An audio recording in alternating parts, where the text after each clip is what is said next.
Ora, boa tarde a todos. Queria cumprimentá-los e agradecer a vossa presença aqui em mais uma conferência na Fundação Cidade de Lisboa, em parceria com a Associação Portuguesa dos Arquivos Históricos Privados, a quem agradeço mais esta iniciativa que nos traz aqui à Fundação, na linha de outras que já foram feitas e que outras virão a ser feitas também. Hoje temos um tema que é bastante atraente. Eu próprio, que já tutelei Porto de Lisboa, acho que não sei nada sobre o Porto de Lisboa, na parte mais, digamos, histórica, chamamos assim, e porque Porto de Lisboa e a cidade de Lisboa estão intimamente ligadas desde a fundação da cidade de Lisboa. E, portanto, é qualquer coisa que acompanha a vida da cidade há muitos séculos. E, portanto, muita história terá, com certeza, de ser contada e de ser apresentada sobre esta vida do Porto de Lisboa. Para isso, temos connosco o professor João Paulo Oliveira e Costa, sou catedrático da nova Faculdade de Ciências Sociais e Humanas e titular da Cátedra Unesco Património Cultural dos Oceanos, investigador na história da expansão portuguesa. Sra. Professora Leonor Freire Costa, professora catedrática de História Económica no ISEG, Universidade de Lisboa, especialista na Economia do Império Português. Doutor Lourenço Pereira Coutinho, doutorado em História Institucional e Política Contemporânea e investigador do CHAM, Centro de Humanidades, da nova Faculdade de Ciências Sociais e Humanas. Alia a investigação académica, uma carreira com foco na divulgação histórica junto do grande público. A doutora Sara Charneca, responsável pelo Centro de Documentação e Arquivo Histórico da Administração do Porto de Lisboa. E temos a relação, grato prazer de ter entre nós a professora Maria Calado, atualmente Presidente do Centro Nacional de Cultura e, lembro também, a antiga vereadora da Cultura da Câmara Municipal de Lisboa. E, portanto, temos aqui um leque excepcional de pessoas que nos vão seguramente captar a atenção sobre este tema, que seguramente vai ser, não vamos ter sequer tempo suficiente aqui para desbravar tudo o que tem a ver com o Porto de Lisboa. Queria agradecer na pessoa do engenheiro Luís Vasconcelos de Sousa, presidente justamente da Associação Portuguesa dos Arquivos Históricos Privados, aqui, meu amigo, por mais esta iniciativa e por nos trazer aqui este tema e estes palestrantes, justamente, que vão não só enriquecer o conjunto de conferências que a Fundação tem vindo a desenvolver, como seguramente preencher a curiosidade e, digamos, a satisfação de que quem veio hoje, este fim de tarde até aqui, para nos ouvir. Obrigado.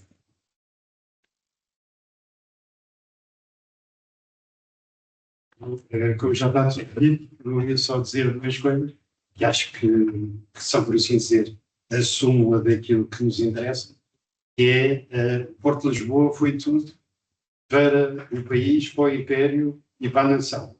É uma coisa que às vezes não há essa noção, porque eu penso que isto não aconteceu em mais nenhum império do mundo. Foi ter concentrado na mesma cidade a atividade política, a atividade económica e a atividade científica, por assim dizer. Portanto, o Porto de Lisboa desempenhou e foi o veículo de transmissão de imensa coisa a todos os níveis e para todas as partes do mundo.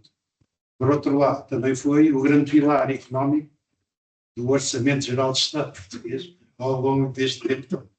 Portanto, penso que tem estes dois prismas que são muito interessantes e que com certeza que hoje vão ser analisados. Muito obrigado e agradecer à Universidade de Lisboa o tão estável que tem sido para a nossa organização e esperemos que consigamos continuar a produzir eventos ao nível deste hoje. Muito obrigado mais uma vez. Muito obrigado. Senhora Maria Calado, a palavra é sua. Muito obrigado. Muito obrigada. Boa tarde a todos.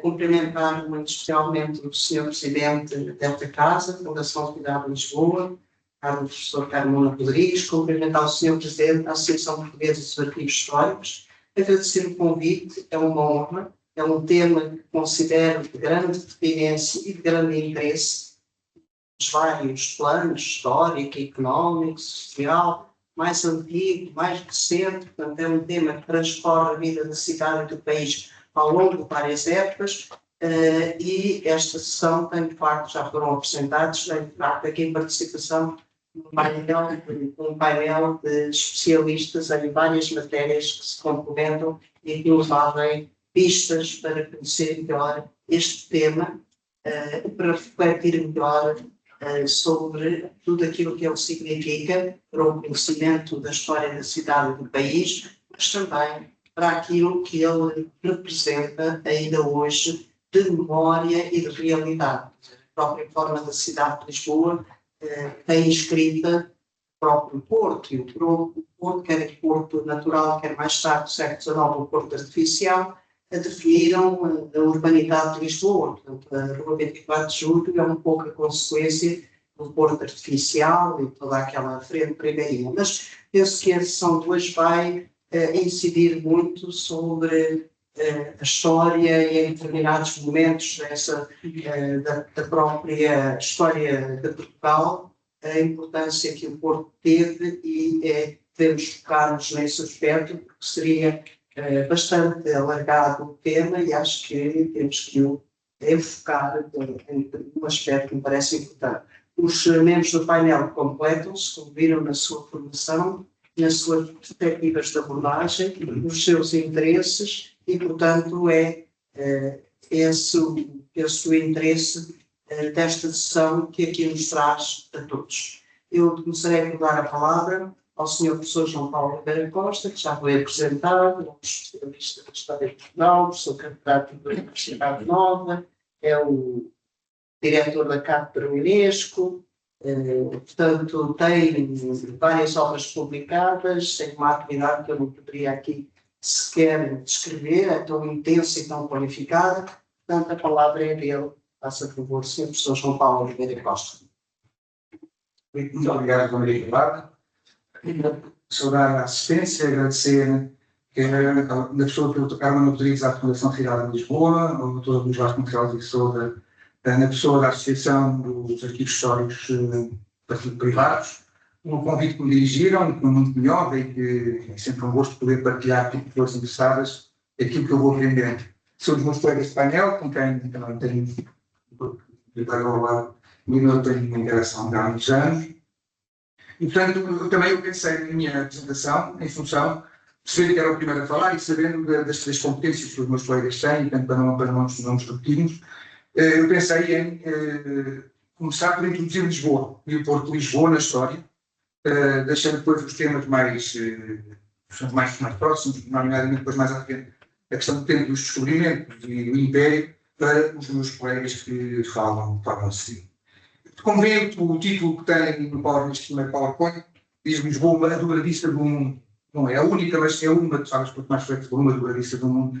Esta expressão dobradiça foi aprendida de um colega meu, já falecido, o professor Lamáxima Fernandes, na Universidade de Pablo La Vida, em Sevilha, um homem que conhecia muito bem o mundo e conhecia muito bem todos estes mecanismos de articulação de diferentes áreas geográficas e económicas e políticas também. E, de facto, o que eu vos pretendo demonstrar é como Lisboa, desde a sua origem, tem esta característica peculiar que vem até os dias de hoje. Eu farei um salto, eu termino mais ou menos no princípio deste momento, mas farei um salto até hoje só para trabalhar, para ver como tudo aquilo que eu vos vou dizer acerca dos primeiros 2.500 anos da cidade se perpetuam até os dias de hoje naquilo que é a experiência de qualquer um de nós lisboetas, seja andando junto ao rio, seja utilizando o aeroporto e os aviões da TAP, particularmente os da TAP. A nossa história começa há 3.000 anos, mais ou menos, quando, de facto, a Lisboa começa a ganhar a lógica que depois ficou subordinada até os dias de hoje. Já haveria na colina do Castelo de São Jorge, do atual Castelo de São Jorge, como outras colinas desta região, pequenos aglomerados populacionais, populações indo-europeias que tinham espalhado, que tinham interagido com as populações pré-existentes, em parte tinham-nas dizimado, fosse pela guerra, fosse pelas doenças. Hoje a arqueogenética mostrou que se passou aqui na Península Ibérica algo muito semelhante ao que depois os mesmos indo-europeus, que já eram os nossos antepassados, provocaram quando chegaram à América, portanto, mesmo choque a gripe e a varíola devem ser vírus que andam connosco indo-europeus desde as origens e, portanto, fatalmente quando os vendedores contactam com quem não tem esses vírus, não tem estes defesas, depois normalmente dizimam inicialmente no contacto. E realmente interagiram e juntaram-se aos sobreviventes numa nova. Isto só para dizer, por exemplo, que toda a situação megalítica que nós estamos a apreciar aqui, estamos a apreciar em boa parte da Europa, não tem nada a ver connosco. São populações que falam outras línguas, em outra civilização, são anteriores a estes processos que é o nosso dos europeus.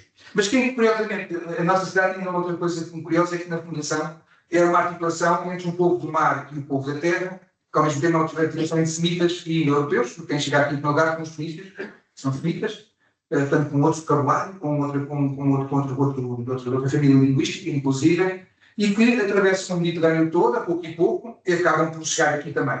E chegando aqui, não avançaram mais, praticamente. Depois de Lisboa, só criaram uma feitoria na Foz do Mondego, de Santa Cláudia, de Salveiro, no limite próximo de onde é hoje Monte Moro Velho. Mas só uma feitoria, não espaço urbano, não propriamente dito, porque realmente os suíços eram um povo mediterrâneo e a última cidade do Mediterrâneo é Lisboa. Eu tenho estudantes de Alfama, depois às vezes brincadeira de isto na Grécia, bonito, depois proporcionamos, né? Isto não é a Grécia, não é o sul da Itália, mas devia ser, porque Lisboa é, de facto, praticamente Alfama, é o último bairro mediterrâneo de quem vem desde a Turquia até aqui, a partir da frente, e também digo a brincar, mas também não é mentira nenhuma. No verão, quando vamos aqui à Praia das Maçãs, temos a diferença, porque o bairro não 10 graus normalmente a temperatura, não é agosto particularmente, e portanto começa a planeia.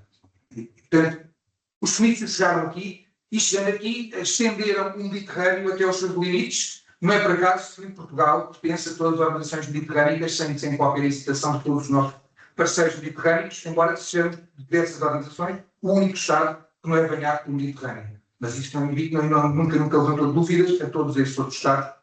Portugal faz parte dessas organizações, muitas vezes levando consigo o Atlântico. Uma vez estava em Tel Aviv a dar alto, e a embaixada disseram, hoje há aqui um festival de música mediterrânea, que nós também participamos, e hoje em Assalon é a vez de Guilherme de Portugal. Eu fui, e de Portugal era afinal a Lura, nascida em Lisboa, mas cabo-verdiana, a cantar com um jamaicano e com um brasileiro, música atlântica no festival mediterrâneo em Israel. Portanto, isso faz parte desta lógica de Lisboa e de Portugal. As coisas mudaram, finalmente, só mudaram quando todo este território ficou debaixo de um único poder, que foi o Império Romano. Porque mesmo antes, quando no tempo dos gregos, que fundou Marselha, há explorações gregas no Atlântico Norte, é provável que tenham chegado mesmo à Islândia, sabemos que, embora o grego que mandou os navios todos para Marselhas, que ele não contornou a Península Ibérica, não contornou a Europa, que ele atravessou, que é hoje a França, e foi a partir dos portos já atlânticos que iniciou as suas viagens. Com o Império Romano, Lisboa torna-se aquilo que é até hoje, é uma placa giratória, é uma dobradiça, um ponto de interação. Foi desde essa altura porque foi a partir de Lisboa que o gado e o azeite e outros produtos mediterrâneos foram, em grande parte, disseminados pelas posições do Império Romano mais a norte. Era o ponto mais próximo nessa altura, porque, enfim, quando estamos a falar dos romanos, já andámos 1000 anos e, portanto, houve tempo para que houve mais uma aprendizagem do território, das águas, das correntes, dos ventos, para que, com mais ou menos dificuldade, o Império Romano circulasse e utilizasse integralmente esta articulação entre o mundo mediterrâneo e o mundo atlântico, centrada em Lisboa. E, portanto, Lisboa seguiu o seu destino. Passados 1000 anos da sua fundação, seguiu o seu destino. É interessante que a lápide mais antiga da Lisboa Fenícia não tem 3000, mas tem 2700 anos, está no Áurea Museu, que é um hotel que foi inicializado pelo Sol, onde há 3000 anos de história. E é interessante que os especialistas dizem que essa lápide, uma lápide funerária, o nome que está na lápide já não é um nome fenício puro, mas é um nome que já tem contaminação entre alguém de origem fenícia, mas também já se deu na maneira de escrever às fábulas ou à onomástica dos autóctones que já cá estavam, que eram tão autóctones como os fenícios tinham cá chegado. Não há ninguém que passou de repente, não houve um paraíso na Península Ibérica onde apareceu sempre outro paraíso. Portanto, somos todos invasores, é o que quisermos imaginar, e para não sermos muito complicados nessas matérias. E, portanto, o Império Romano traz-nos esta nova dimensão de Lisboa, que não só está articulada desta forma entre os dois mundos, como também é co-participante de tudo o que é uma intensidade crescente para aquele tempo das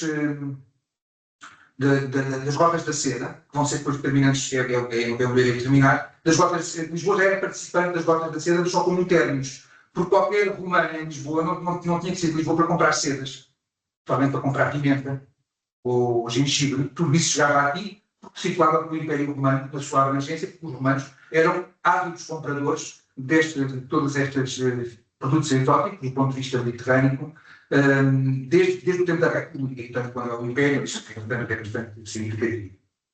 Ora, Lisboa, mais ou menos, no tempo dos visigodos, não altera muito, embora, se começaram, tinha havido uma contração económica, tinha havido uma contração, portanto, Lisboa perde o fulgor que terá tido no tempo dos romanos, mas, sobretudo, a partir do momento em que está a invasão muçulmana da Península Ibérica, durante um tempo fica uma cidade de fronteira, em que umas vezes está mais ligada ao mundo Mediterrâneo, que está nas mãos dos muçulmanos, outras vezes está mais ligada ao mundo Atlântico, que está nas mãos dos cristãos. De qualquer maneira, desde a invasão muçulmana em 711 até à conquista definitiva da cidade em 1147, por Dom Afonso Henriques e os seus aliados europeus, vindos do Atlântico, a cidade praticamente esteve sempre nas mãos dos muçulmanos, e também, quando Dom Afonso Henriques a conquista, Lisboa é um término, nasce um términos, a ligação com o Mediterrâneo continua a não ser possível, porque tudo para lá é território inimigo, e portanto Lisboa voltou a ser um términos, alternadamente uma coisa ou outra, mas um porto indiscutivelmente importante e incontornável. Quando Portugal se funda, a partir do século XII, como se não vale a pena que isto quando é que começou Portugal, se foi em 1128, se foi em 1143, se foi em 1139, foi durante esse período que Portugal foi se formando e foi ganhando a primeira autonomia, depois uma independência política reconhecida no exterior e depois a consagração quando é com essa autonomia, essa independência reconhecida pelo próprio Papa. Mas a verdade é que depois de 1143 está um momento decisivo, que é quando dentro da Península Ibérica já os outros também chamam rei Dom Afonso Henriques, o primeiro ato militar é conquistar Lisboa. E o que é importante e relevante é que, portanto, Lisboa faz parte do país desde as origens do país. E a questão que tem a ver com Lisboa e tem a ver com o país em geral é que, se olharmos para o país numa perspectiva continental, dizemos que Portugal está na periferia. Periferia que há 800 anos, ou há 900 anos, era mais do que periferia, era o fim do mundo. Não havia Atlântico, não era conhecido, todos ignoravam a América, portanto era o fim do mundo. Estava na periferia. O problema é que, se nós olharmos não para o continente, mas só para a linha costeira, Portugal deixa de ser um país periférico para ser um país central da Europa. Toda a comunicação marítima entre o Mediterrâneo e o Atlântico Norte passa por Lisboa. E, portanto, à periferia territorial dá-se uma centralidade costeira que é decisível para a história de Portugal. E é a razão de ser dos portugueses, mais é a razão de ser dos portugueses como um país tendencialmente neutral. Os dois países neutrais estão encruzilhadas. A encruzilhada de resto é a Suíça. A altitude também ajuda um bocadinho. E a encruzilhada marítima é Portugal. Foi sempre assim. Nomeadamente, no pior dos conflitos da Europa, foi a Segunda Guerra Mundial. Não esquecer, portanto, que a conquista de Lisboa tem esta ideia fundamental, é que Dom Afonso Henriques avança assim que pode, assim que a política interna peninsular. E há uma coisa que é fundamental, todos nós sempre aprendemos que os Dom Afonso Henriques, para conquistar a cidade, com a ajuda dos cruzados, tinham caminhos no além. Que é só meia verdade. De facto, os cruzados ingleses que ajudaram o nosso primeiro rei a conquistar a cidade estavam no caminho de Jerusalém. Mas os outros flamencos homens não estavam. Os flamencos homens foram deportados especificamente para ajudarem o rei de Portugal a conquistar a cidade de Lisboa. Portanto, e para uma vez mais, nós saímos muitas vezes das nossas carapaças e das nossas em que nos fechamos e apaixonamos, a conquista de Lisboa é um acontecimento europeu, não é um acontecimento só português. É um acontecimento europeu porque a Europa como participante, através destes cruzados, são deportados de propósito e com uma particularidade que mostra que, ao mesmo tempo, desde logo, Portugal é um país marítimo, por excelência até hoje, na medida em que esta operação militar é a primeira, desde que está invadir a Península Ibérica, em que cruzados europeus participam numa operação militar em articulação com os peninsulares, vindos pelo mar e não tendo atravessado os Pirineus. E, portanto, um país marítimo começa a ter uma operação marítima europeia para conquistar a cidade, que é decisiva para a independência de Portugal. E sabemos só aqui, este Ocidente peninsular independente adivinhava-se, desde que há 2500 anos os peninsulares criaram uma estrada na periferia da Meseta, Portugal está na periferia da Meseta, é a zona montanhosa defensável, que se localiza, mas é a zona montanhosa e que os romanos conheceram nas suas províncias da Lusitânia e da Galécia. E aquilo que Portugal teve sempre para resistir a Castela, nomeadamente na crise de 1835, logo para começar, que nem suecos nem lusitanos tiveram, foi mar. Quer os suecos, quer os lusitanos, são os apreciados por um poder, porque não tem recuo, não tem, enquanto os portugueses sempre tiveram, e aliás, mesmo ao ponto de o António Democrático fugir para os Açores, ao ponto da família real, a certa altura, ter-se transferido para o Brasil, onde o governo de Salazar está com uma personagem que foi alugada em 1941, se confirmar que embargo nazi da Península Ibérica. Portugal conhecia, e Lisboa conhecia deste estuário excepcional, não há nada comparável no resto da Europa. Ou, desculpa, não moderno no resto da Península e da Europa, também há coisas muitas vezes. A questão fundamental é que isto significa que centenas de navios podem estar aqui abrigados ao mesmo tempo, e que há mais de 100 km de linha de costa para ter estaleiros, para ter moinhos, para ter tudo que é as infraestruturas de apoio à navegação. E, portanto, é esta grandeza que faz Lisboa. Lisboa não é fruto, eu digo, insisto, acho que Lisboa não é fruto nem dos Lisboa, Lisboa é fruto do estuário do Tejo. O estuário do Tejo obrigado, no tempo das navegações, neste continua a ser hoje, mas obrigado a isto. E o que é importante perceber é que assim que a Reconquista ganha fogo e empurra os muçulmanos e confina-os ao Reino de Granada, que imediatamente as ligações marítimas da cristandade entre o Mediterrâneo e o Atlântico Norte desenvolvem-se de novo, Lisboa passa a ter essa centralidade que a geografia tinha determinado.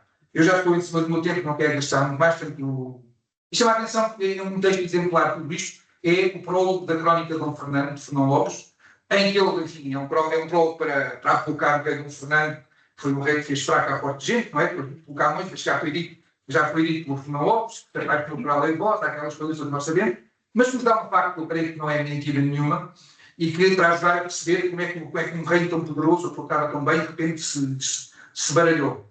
Porque ele no prólogo diz como é que o rei estava, a quando da morte do rei Dom Pedro I, isto foi a cidade de Lisboa, e a fala de 400 navios que estariam sempre aqui, com duas, enfim, que vinham buscar o vinho, vinham buscar o sal, vinham buscar todas as riquezas que Portugal sempre teve e que foram fundamentais para que o seu déficit agrícola nunca fosse um problema, porque quem vinha cá comprar sal deixava cá qualquer coisa e lá no norte não tinham sal. Uma colega minha viu umas panelas na Escócia para cozer água para ter sal, e portanto percebe que o sal é um ouro branco que Portugal sempre teve até há pouco tempo. E lembrar que a primeira vista que nós temos de Lisboa corresponde à Lisboa de Dom Manuel I, e é uma vista do Tejo, é uma vista do Tejo cheio de barcos. Portanto, é Lisboa, assim, depois eu não esqueço, quando ele estava funcionava, eu atravessava muito o Tejo, para os meus avós estavam no Barreiro, e não tem mais de 20 petroleiros à espera de vez. Portanto, o estuário do Tejo tem, de facto, uma capacidade de encaixe de navegação extraordinária. E, para terminar a minha apresentação, quero chamar um outro conceito.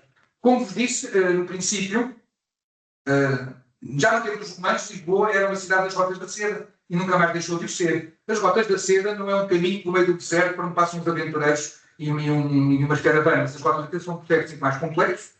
Foram identificadas dessa maneira como sueco no final do século XIX, mas a Unesco, há uns 40 anos, mais ou menos, redefiniu o conceito de Rotas da Seda e hoje é comumente aceito pelos investigadores, e olhou para ele como um conceito abrangente da Eurásia, e em que não são só os trilhos do deserto, das estepes asiáticas que contam, mas também das rotas marítimas. E, portanto, as Rotas da Seda hoje, há um grande congresso, o congresso marcou isto em 1978, um grande congresso em Osaka. Portanto, Osaka já não se pode lá ir a pé, e, portanto, em Osaka, sobre as Rotas da Seda, foi um momento em que pela Unesco, pelo menos, assinalou, e a comunidade internacional académica tem aceitado essa lógica. Aliás, Marco Polo, nas suas viagens, vai por terra, mas volta a tomar até Hormuz, portanto, o que é um sinal exatamente dessa dinâmica. Nessa dinâmica, este mapa que tem aqui é um mapa que em 2014 o Xi Jinping apresentou para o seu belga. O seguinte, quando ele tentou exatamente reativar as Rotas da Seda.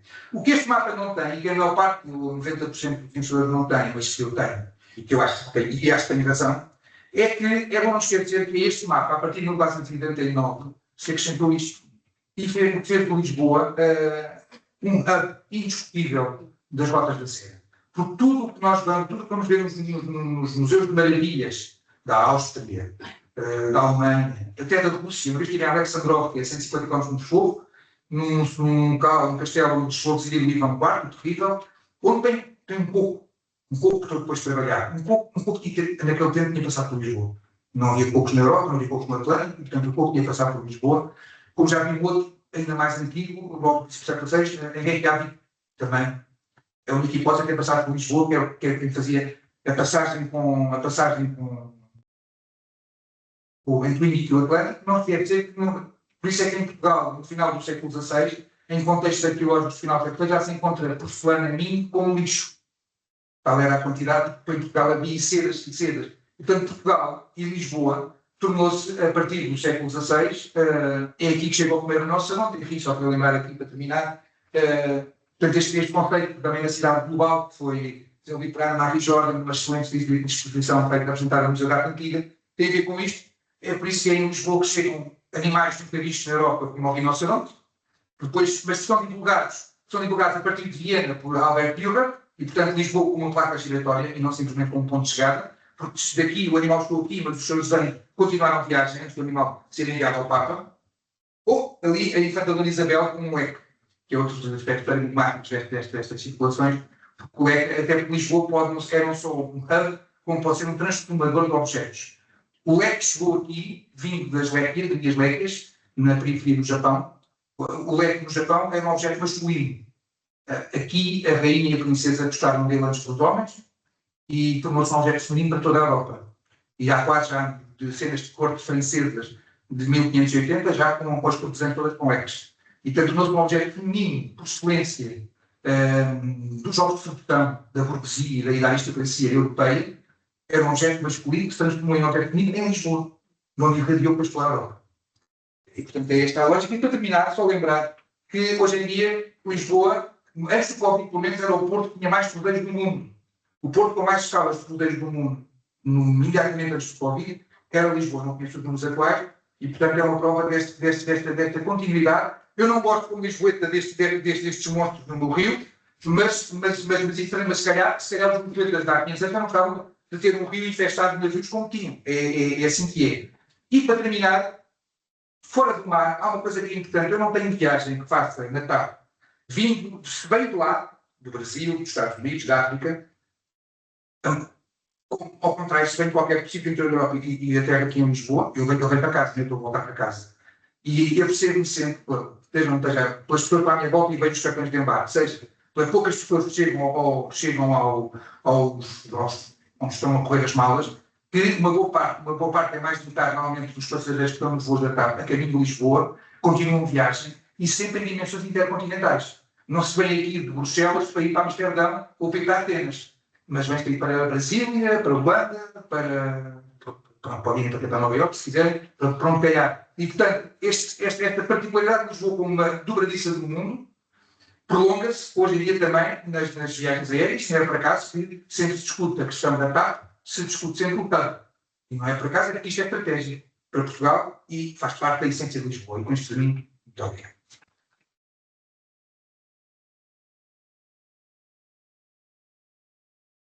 Obrigada, professor João Paulo André Costa, por nos ter demonstrado aqui a própria importância do Porto de Lisboa na razão de ser da cidade e também a sua importância na própria matriz de identidade do país e da própria Europa também.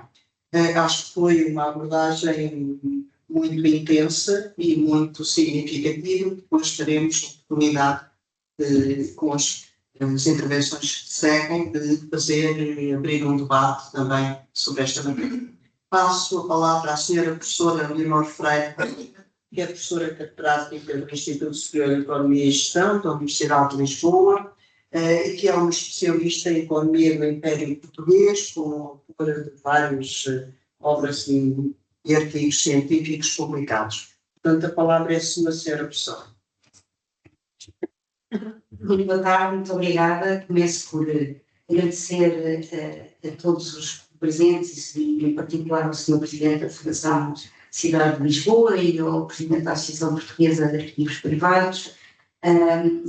Foi um prazer quando a pessoa se me permite indicar do Bernardo Vasconcelos de Sousa desafiar a vir participar nesta mesa.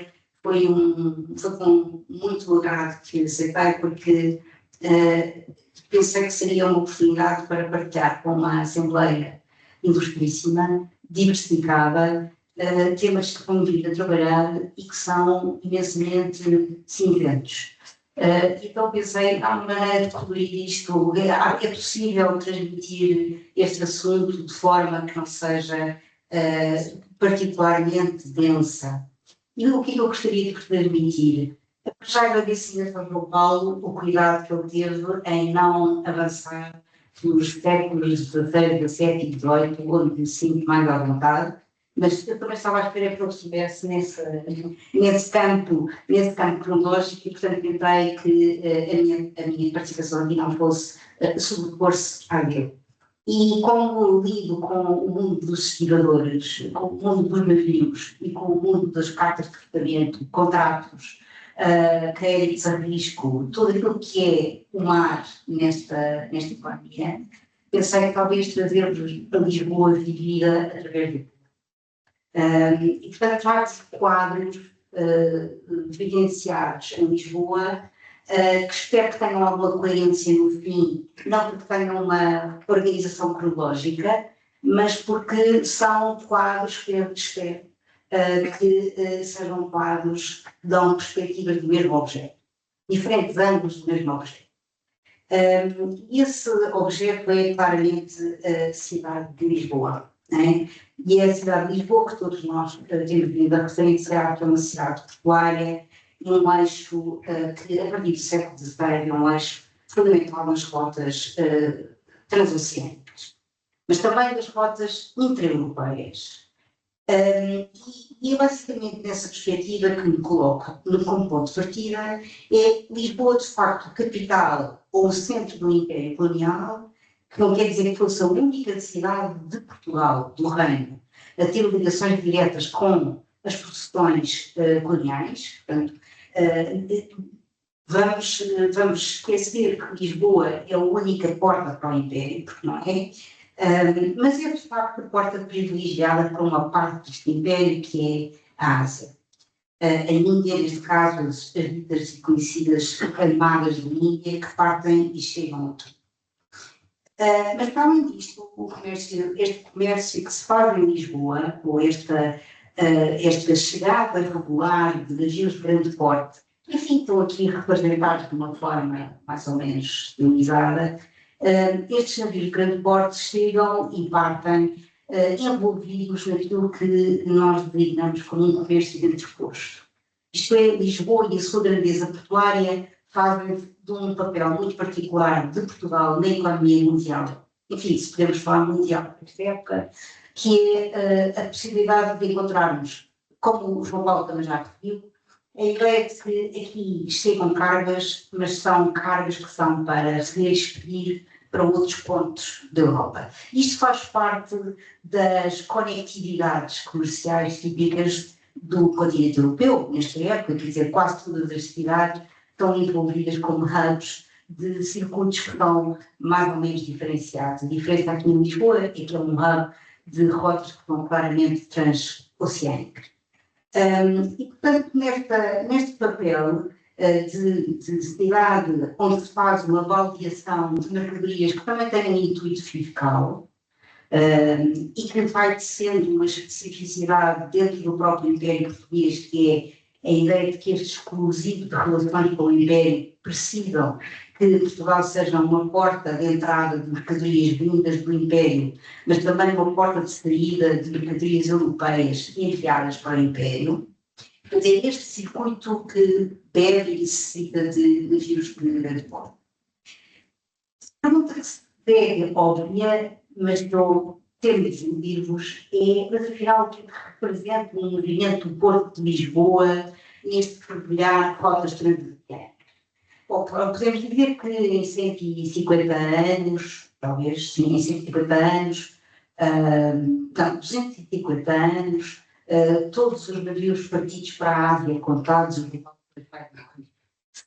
todos os navios partidos para a Ásia, no conjunto destes anos, estão sido na ordem das 250, terão regressado mais ou menos o mesmo, não é porque não se tenham perdido, mas se quisermos contar no conjunto partidas, largadas e chegadas, é mais ou menos essa a ordem do movimento, Se quisermos pensar no Brasil, entre 1700 e 1750, só no Brasil contamos 60 e tal navios, mas lamento de eu por saber exatamente a dimensão deste porto do século XVI e XVII, eu traria números que não queriam dizer nada. E não querem dizer nada por duas razões. Primeiro, de facto, não sabemos se não comparamos. E eu, sinceramente, não tenho um registro sequencial e regular de entrada e saída de navios no Porto de Londres, de Amsterdão, Nápoles, Veneza, que nos permitisse ver Lisboa numa escala mais ampla e percebermos a grandeza que é um substantivo que regularmente acompanha as edições estatísticas, os primeiros tentativas estatísticas desta época. E, portanto, esta grandeza faz-se de um brilhante do Porto que é difícil de quantificar, mas só para perceberem mais ou menos o que é que eu quero dizer com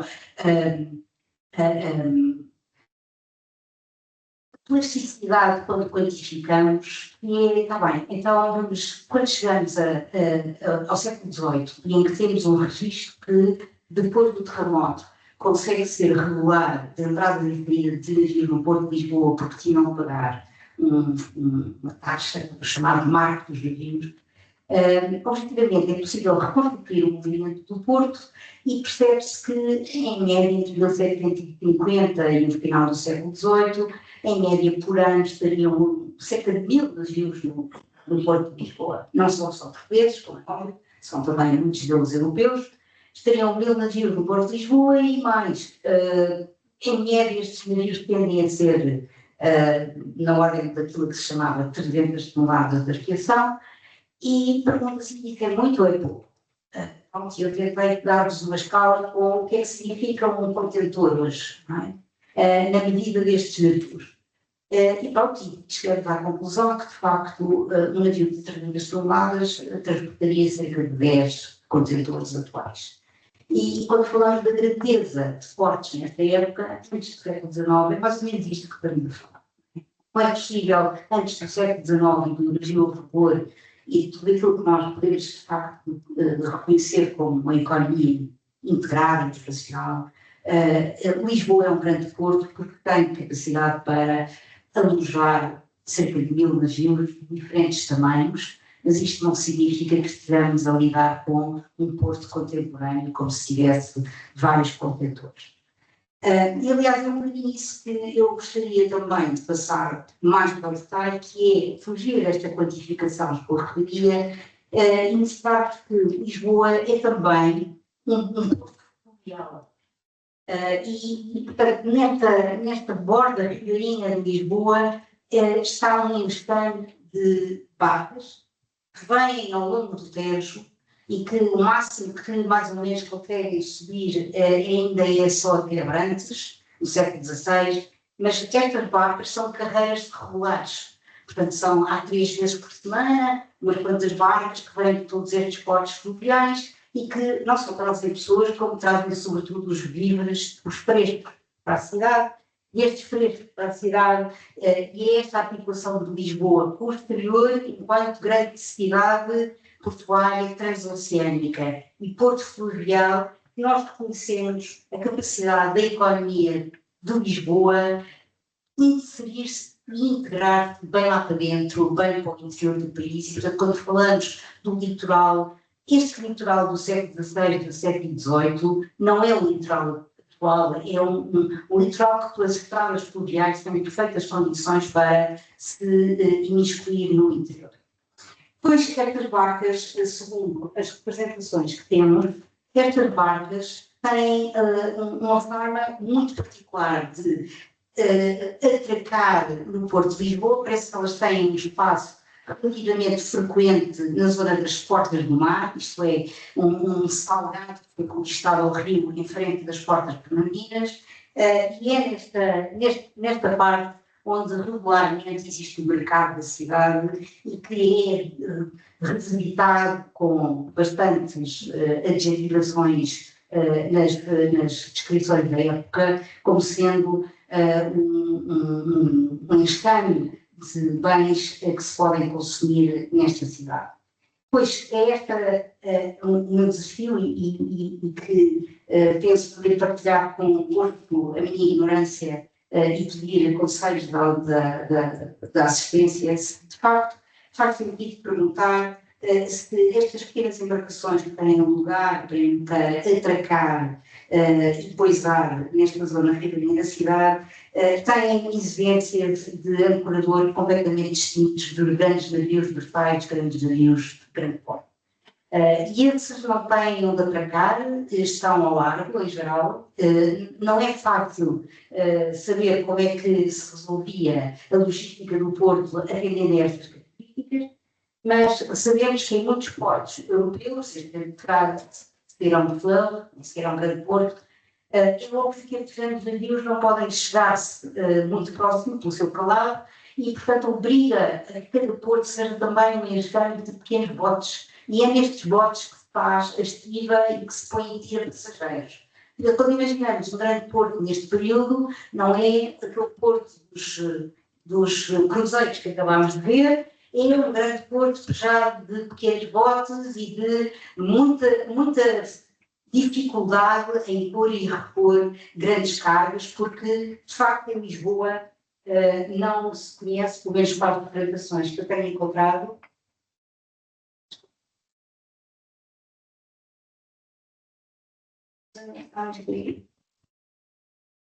peço desculpa.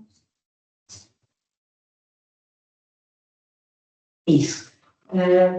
Outro tipo de representações de, por exemplo, Riga, onde no século XVII se percebe que existe já infraestruturas bastante mais sofisticadas do que aquelas que nós reconhecemos pelas representações de Lisboa, nomeadamente a existência de cabeçalhos. Bom, dito isto, na verdade, perguntamos como é que grande parte das soluções do Porto de Lisboa foram encontradas e se ocorre um dos trabalhos que eu acho mais interessante sobre a Ribeira de Lisboa, do Carlos Caetano, que é precisamente a ideia de que este problema foi resolvido por opções arquitetónicas e foi por uma paisagem urbana que faz, segundo este historiador e arquiteto, aquilo que ele chamou urbanizar a água do Tejo. E essa urbanização da água do Tejo veio precisamente encontrar soluções arquitetónicas para esta chiva, para a chiva e para a descarga, que é, objetivamente, a Alfândega, grande, nova, a Casa da Índia, são edifícios pensados, mais tarde também o celeiro do trigo, depois do terremoto na zona nascente, são edifícios pensados para terem eles próprios locais. Para ter cais entra pelo rio dentro e consegue, de certa maneira, prolongar-se, e são poucas as soluções ao longo da Horta Ribeirinha, são poucas as soluções que prestaram nestas grandes obras de alvenaria. E, portanto, há uma forte tradição historiográfica licitrense e, portanto,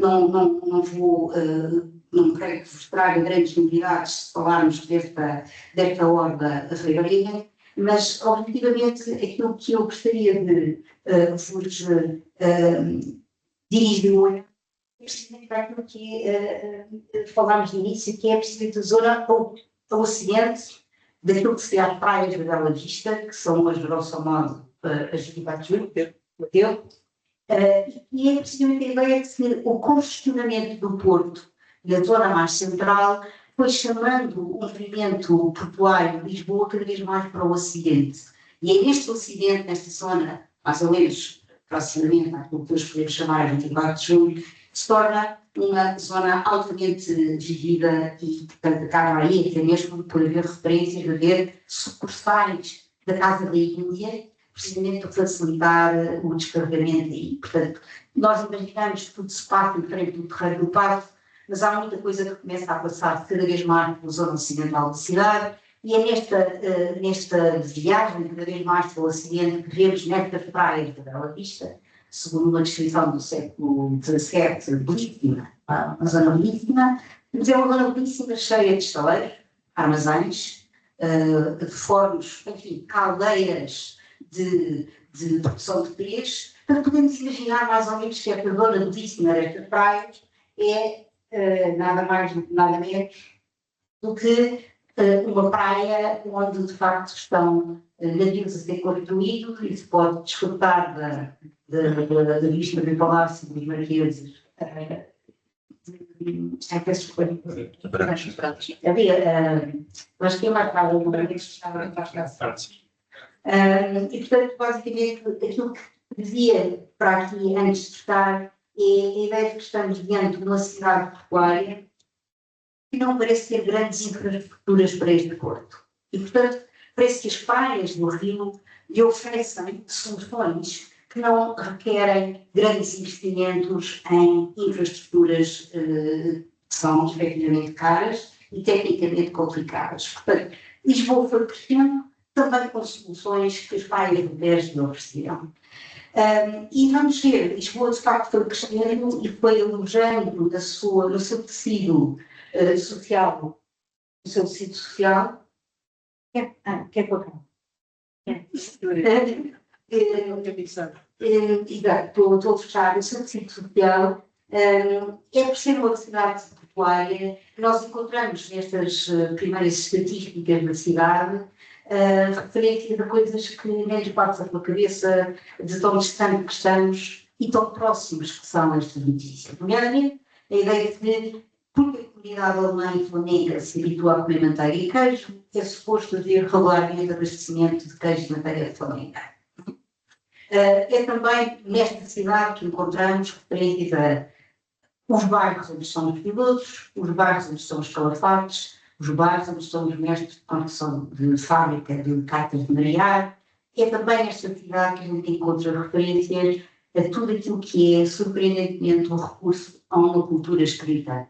Uma cultura contratualizada escrita, e portanto é uma cidade onde nós vemos verdadeiras quantificações de números de tabeliães, de corretores de mercadorias, corretores de seguros, e podemos encontrar evidências destes contratos e da sua sofisticação financeira se formos aos números dos notários na cidade de Lisboa e qualquer cidade portuária, mas a cidade de Lisboa também não tem.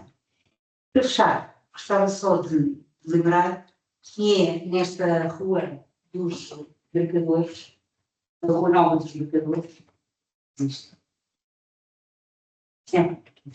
a Rua Nova dos Mercadores, que estaria este cosmopolitismo da cidade, e seria aqui que estariam naturalmente as casas de maior valor, casas que são regularmente arrendadas, e que são regularmente arrendadas de forma que são os mais abastados mercadores desta cidade que o podem ocupar. Para terminar, dizia, é também nesta cidade que encontramos referências a 30 escolas de ensinar a ler e escrever. É também nesta cidade que encontramos a referência à aula da esfera, que, como sabemos, era necessário cada piloto obter a sua carta de mestre e de piloto das grandes navegações oceânicas, depois de assistir a estas aulas da aula da esfera nos armazéns da Marinha e Índia. E, portanto, em síntese, diria que quando passeamos por Lisboa do século XVI, XVII e metade do século XVIII, Fúvio e Tamoto, encontramos uma cidade povoada com ocupações que muitas vezes nos esquecemos que estão lá, mas também percebemos que em 1742 há referência de que o Porto está sobrevoltado.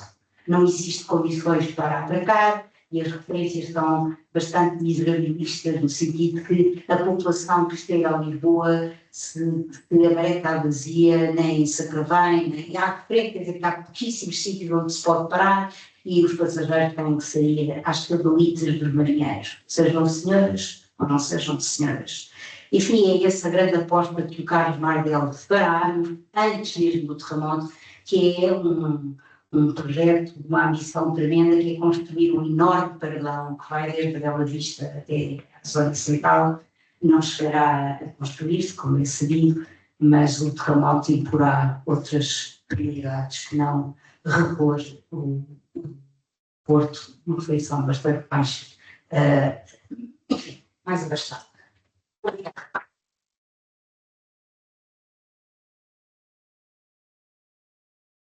Obrigada, Sra. Professora, por nos trazer aqui este enfoque muito particular da vida portuária de Lisboa, sobretudo entre o século XVI e o século XVIII, por nos destacar a importância não só como porto fluvial, mas o porto marítimo, no centro das rotas transatlânticas e, sobretudo, chamar-nos a atenção que podemos perceber, quando passeamos na cidade de Lisboa, podemos perceber sinais dessa história. Temos que estar atentos porque encontramos, acho que foi uma perspectiva de abordagem muito importante e interessante.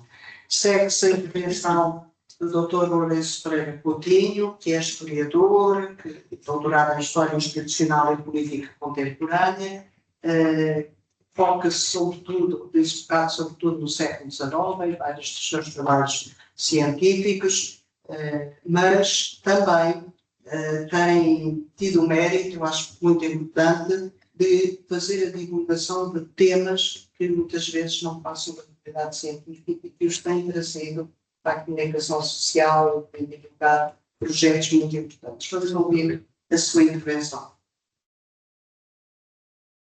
Muito obrigado. Começo por saudar e agradecer e cumprimentar a Fundação da Cidade de Lisboa, a sua engenheiro António Carlos Rodrigues, também a Associação Portuguesa de Arquivos Privados, o Dr. Luís Vasconcelos de Sousa, agradecer o desafio ao professor Bernardo Vasconcelos de Sousa para estar aqui hoje presente, saudar os meus muito ilustres colegas de painel e também toda a assistência, toda a não me dizer de assistência.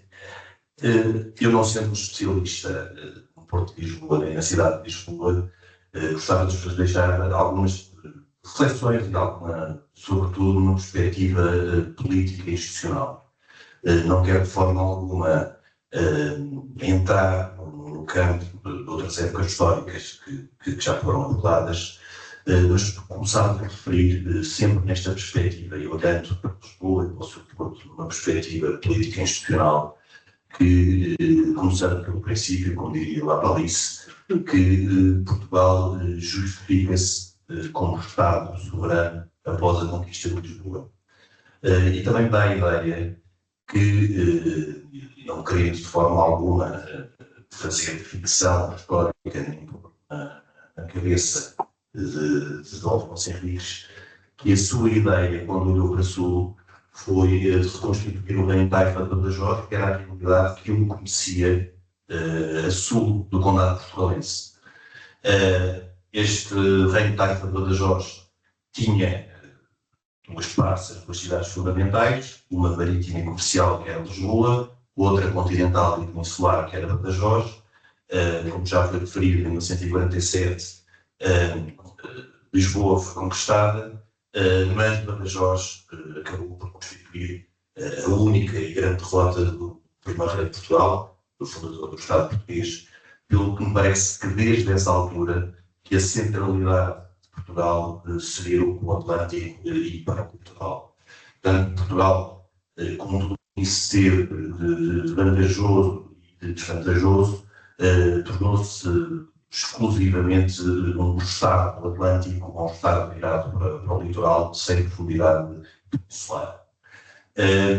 No fim da primeira dinastia também, já foi referido aqui o rei Dom Fernando I, que obviamente, caracterizado por Fernão Lopes, sendo um cronista com grandes méritos, mas foi sobretudo um cronista da dinastia de Avis, e portanto não teria grande simpatia por Dom Fernando, mas é com Dom Fernando que Lisboa concentra ou se assume como capital política, capital comercial e capital cultural do reino. E daí também reside algo que podemos bater, não vai aqui ao caso neste dia, nem no âmbito que aqui estamos, mas o que foi, por um lado, a centralidade, por outro, a macrocefalia do Estado português, que é muito evidente desde um tempo anterior às descobertas. Lisboa torna-se no século XIV capital política, porque o rei, apesar de itinerante, essencialmente está em Lisboa, a capital comercial, dada a grande importância do seu porto, porque as relações comerciais de Portugal com o norte da Europa são anteriores à época da expansão, das descobertas, como muitas vezes é chamada, e também a capital cultural, porque é o Fernando que traz a Universidade de Lisboa. Portanto, Lisboa concentra estas 6 dimensões e assume-se como uma capital carregada, não só de simbolismo, como em termos práticos. Depois, passando novamente muito rapidamente, são só pontos de reflexão, portanto, não estou a aprofundá-los, nem caberia fazê-lo, porque isto são épocas históricas, como eu vos disse, fora do âmbito que é a história contemporânea.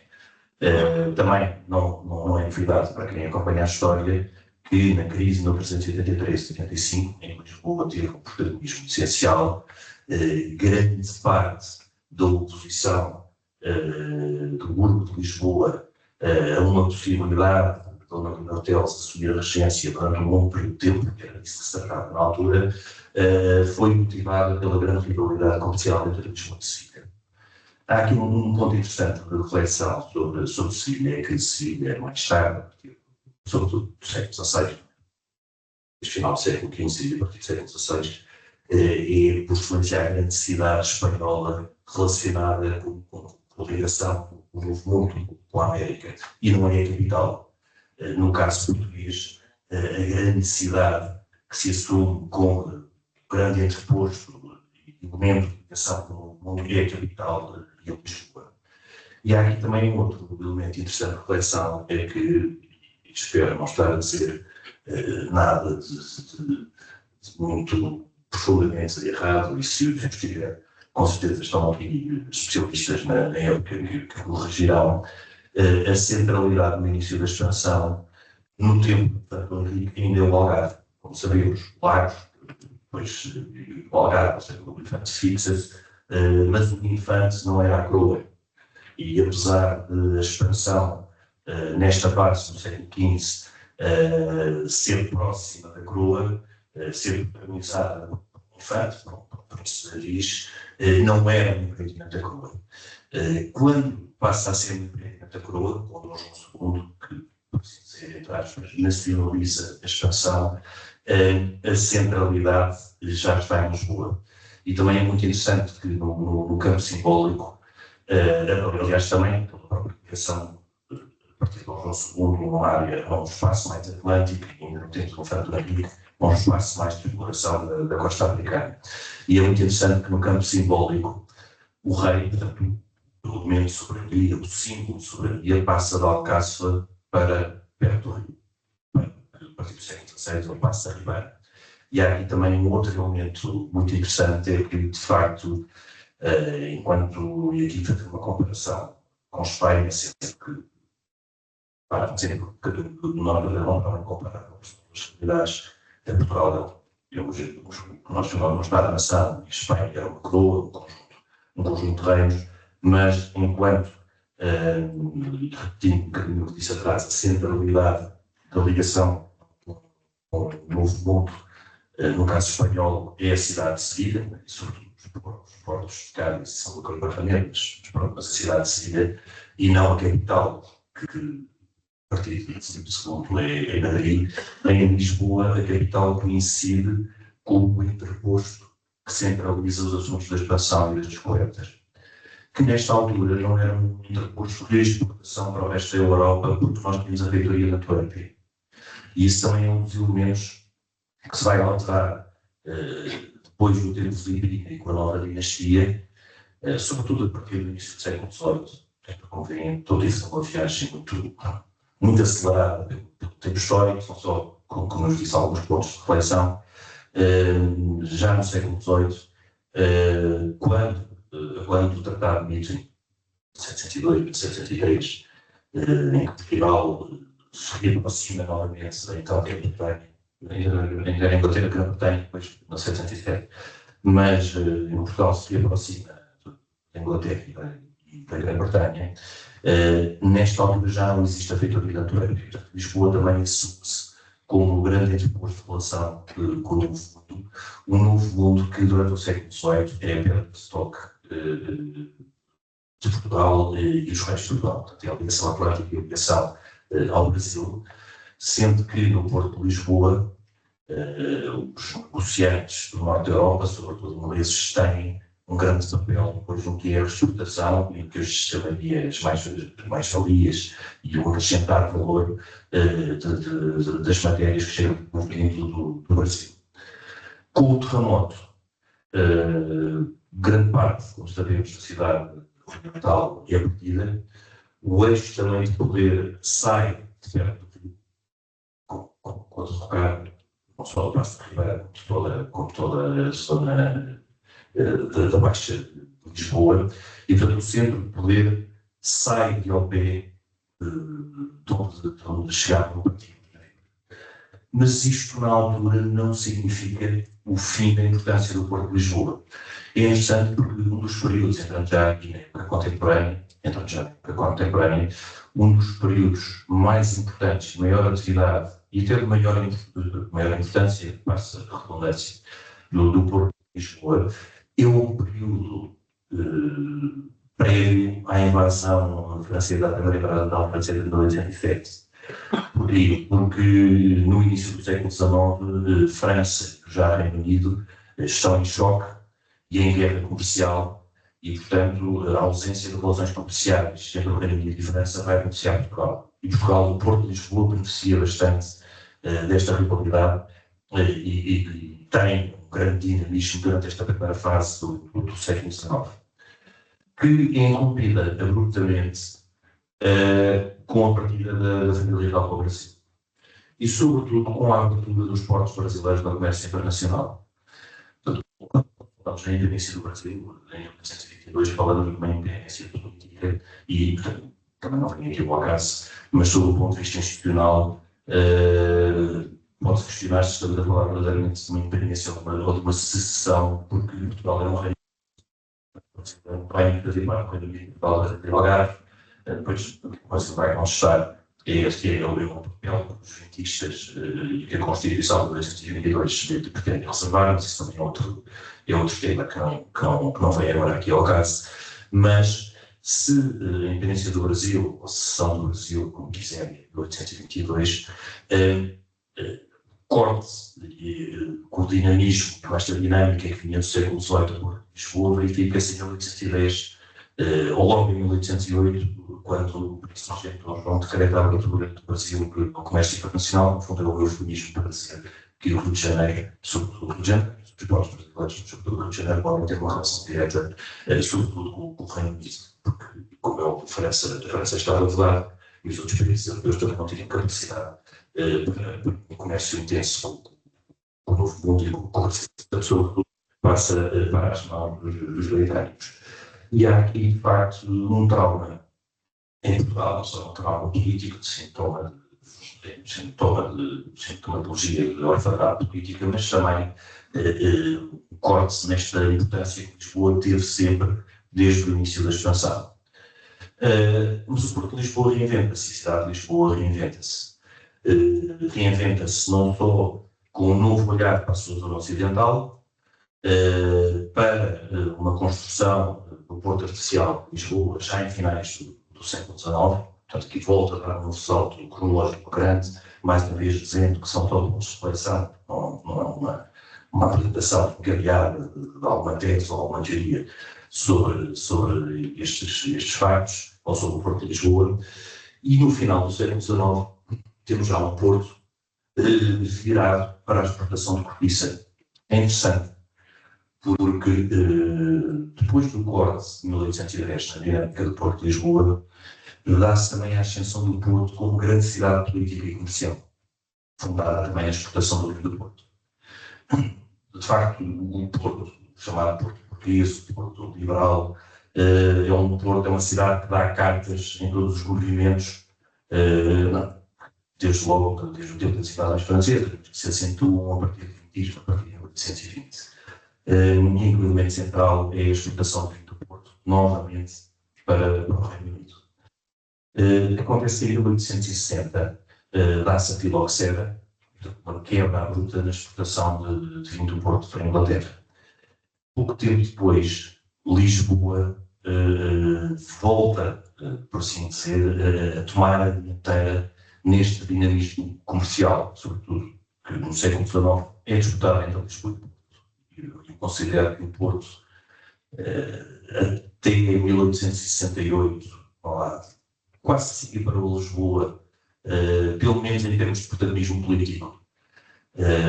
Por exemplo, não só teve do Porto, durante a Guerra Civil, o setembrismo também começa com a recepção, 9 de setembro de 1836, dos deputados eleitos pelo Porto.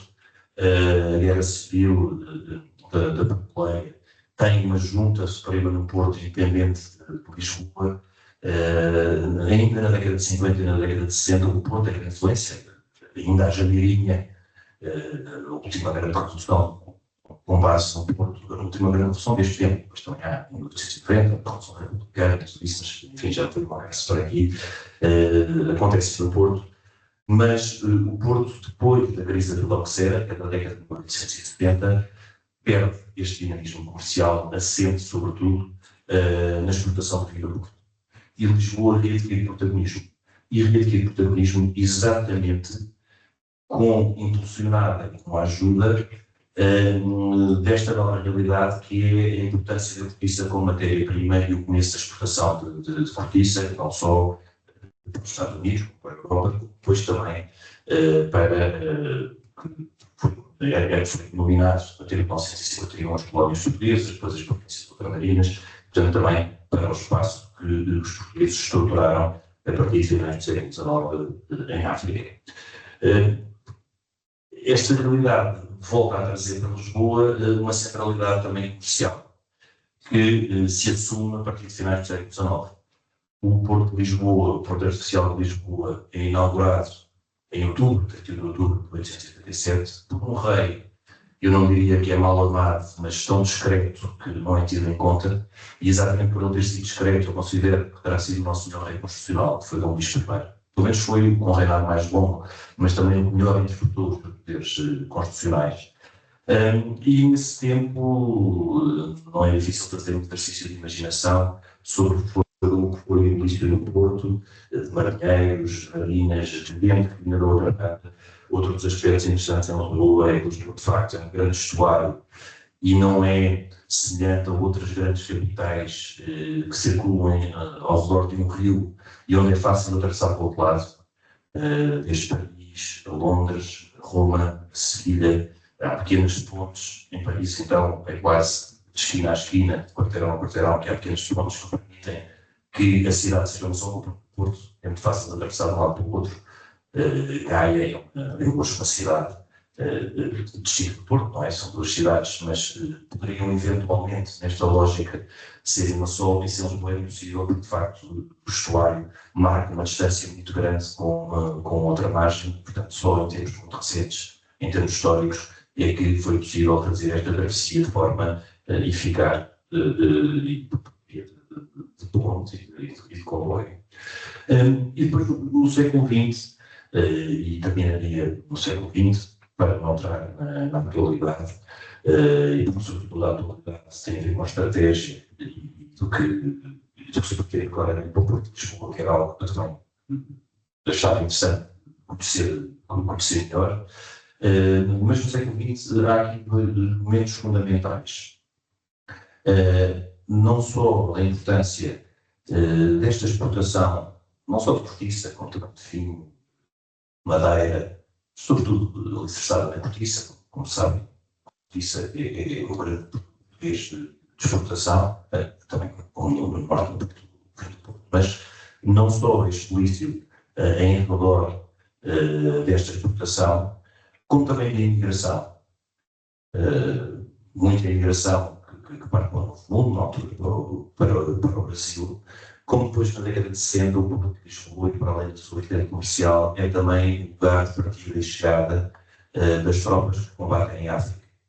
E isto também fica muito no imaginário das pessoas e do ver partir dos seus familiares para missões em África e depois olhando para o Porto também como um local ansiado ou do ansiado regresso desses familiares, desses amigos que partiram para a África.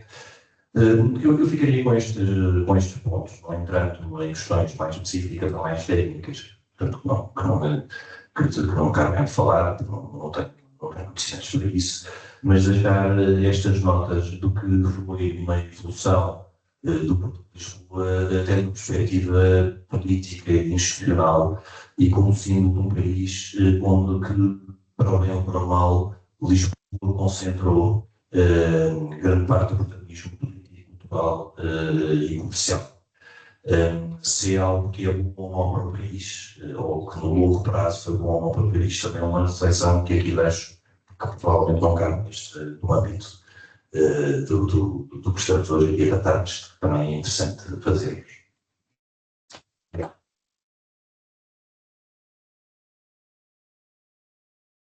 Muito obrigada pela sua reflexão, pelas pistas que refere sobre a atividade económica do Porto de Lisboa e a sua importância, sobretudo a dimensão não só económica, mas também política e institucional neste longo período da história do Porto de Lisboa.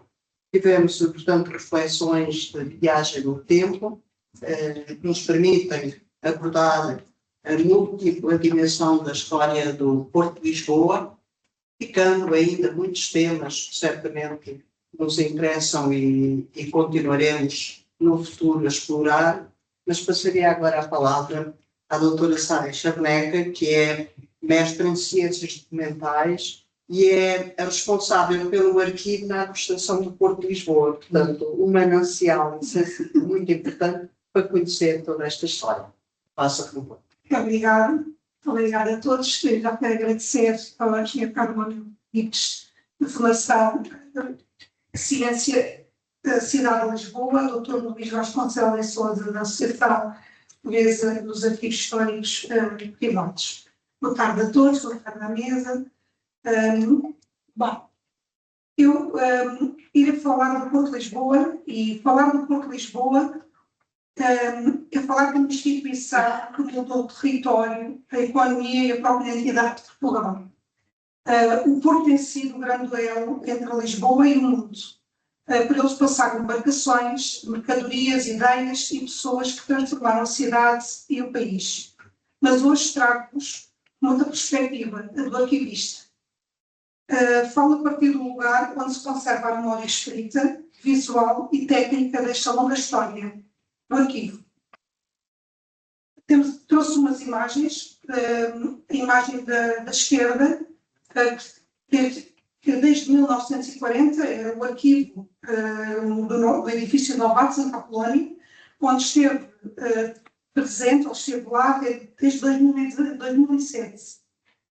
Sendo que, em 2019, o arquivo dos Fortes de Lisboa, Setúbal e Sesimbra ficaram centralizados no único espaço no Barreiro, hoje o Arco Ribeiro Sul, onde está dominada a cidade dos arquivos. Somos parceiros de outros arquivos, Fundação Amélia de Mel, o Efêmera, Espaço Memória, por aí fora. E grupos de artistas também. Tem uma imagem da direita, é o atual, o nosso arquivo, e a imagem da esquerda, o Nova, é o edifício em Santa Apolónia que estava em frente aos cruzeiros. Estava em frente aos cruzeiros. Através da documentação, podemos compreender de forma concreta como o Porto de Lisboa foi um verdadeiro agente de transformação económica, política e social ao longo dos séculos. Ou podem verificar através destas fotografias históricas. Vemos desde a construção do Porto, em 1890, até à construção do Espalante Naval, da antiga CUF, na Rocha, de 1917. O edifício 7 do Porto de Lisboa, o edifício emblemático do relógio. Mais umas imagens representativas da evolução da frente ribeirinha, com a inauguração da ponte móvel junto ao Cais da Rocha, as gás marítimas, emblemáticas gás marítimas, e o terminal de contentores que tanto mudou a nossa imagem da frente ribeirinha desde 1970 com o início do contentor, da contentorização. E agora, mais recentemente, Tenho aqui uma imagem que reflete a chegada do paquete na Gare Marítima de Alcântara e o novo terminal de passageiros. O nosso arquivo é o guardião da memória administrativa, técnica e humana do Porto de Lisboa e de Setúbal. Reúne documentação desde o final do século XIX, outrora EPL e AGPL, até à atualidade, produzida pela atual administração do Porto de Lisboa. Este acervo reflete a evolução das práticas de governação, de engenharia e de comércio e de trabalho. A partir das novas coleções, é possível traçar a história das obras portuárias, das políticas públicas, das infraestruturas e das vidas que geraram ao entorno do Tejo. A documentação portuária permite ver a história por dentro das suas decisões, das suas obras, nas pessoas que lhe deram forma. Entre conjuntos documentais mais relevantes, destacam-se coleções de atas do Conselho de Administração, contratos históricos, desde 1907 a 1998, disponíveis no nosso catálogo. Estudos e projetos da área de jurisdição, registros de decisões sobre dragagens, objetos e regulamentações, mostram o Porto como um dos maiores empreendimentos públicos do país. Relatórios e processos de obras diversas em toda a zona ribeirinha, docas de Alcântara, Santos, Pedroso, Santa Apolónia, testemunhos técnicos da modernização da frente ribeirinha. Temos ainda a coleção de cerca de 40 mil plantas topográficas e geográficas, desenhos e edifícios que documentaram o traçado de cais, pontes e armazéns. Toda esta documentação já se encontra digitalizada e disponível no nosso catálogo. Temos ainda um levantamento aéreo com os ortofotomapas. É uma verdadeira cartografia de transformação urbana, com o primeiro voo de 1938 a Cefal, em toda a zona ribeirinha do Tejo. Tenho curiosidade que a antiga fábrica dos móveis Olaio fez à medida um móvel para este projeto cartográfico que se encontra no nosso arquivo no Barreiro.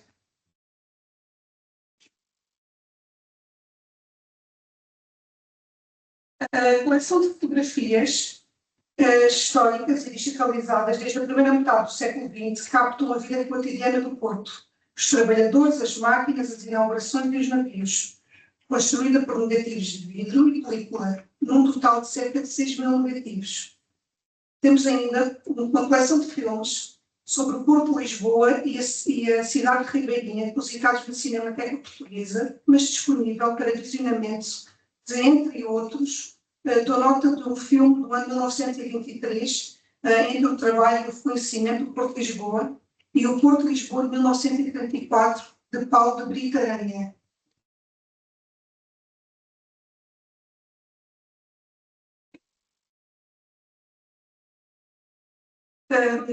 Temos uma coleção de publicações históricas, monografias, editadas pelo Porto de Lisboa, desde a sua constituição até aos dias de hoje.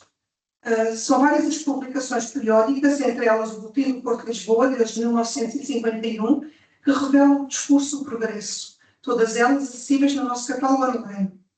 Mais recentemente, temos uma publicação do Archivo Porto de Lisboa, reeditado no ano passado, e temos a nossa carta náutica desde 2010 na newsletter do nosso arquivo.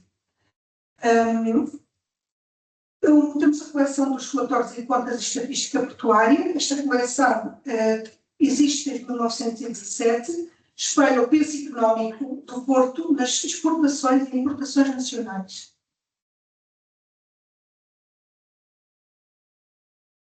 E, não menos importante, as listas de passageiros das pessoas embarcadas e desembarcadas em trânsito no Porto de Lisboa, desde 1955 a 1987. São estes documentos que dão rosto aos movimentos migratórios e às viagens transatlânticas do século XX. As listas anteriores a 1955 encontram-se em depósito na Torre do Tombo. O trabalho do arquivista vai muito além da guarda dos documentos. É uma forma de mediação cultural e histórica garantir que a informação é preservada, descrita e tornada acessível, sem perder o seu contexto original. Cada processo de obra, cada planta ou fotografia é uma janela para compreender o Porto e a cidade.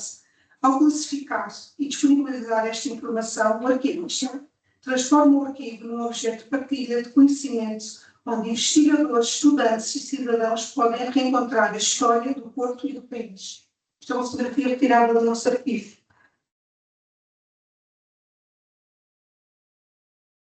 Hoje o arquivo é também um campo fértil para novas formas de investigação. História ambiental, através de plantas e relatórios de dragagens, podemos estudar o impacto humano sobre o estuário. História urbana, cruzando mapas e projetos com a expansão de Lisboa para o Tejo. História social e do trabalho, com base nos registros pessoal e nas imagens de trabalhadores. Prova disto é a nossa coleção dos cadernos do arquivo. Com a visita de vários investigadores ao nosso espaço, permitiu-nos editar uma coleção de cadernos de arquivo e estamos prestes a lançar no próximo número. Desta vez sobre o tema das gás marítimas, dos painéis de Almada e o rescaldo dos painéis de Almada em Grandes. O arquivo dos portos deixou de ser apenas um repositório. É hoje um laboratório interdisciplinar, onde a história se cruza com a engenharia, a sociologia, a economia e o urbanismo. Os nossos pontos têm sido utilizados em exposições, teses académicas, comentários e projetos de valorização patrimonial. Cada consulta prolonga a vida dos documentos e renova o seu sentido. Ao abrir-se ao público e ao meio académico, o arquivo cumpre a sua função essencial, transformar memória em conhecimento.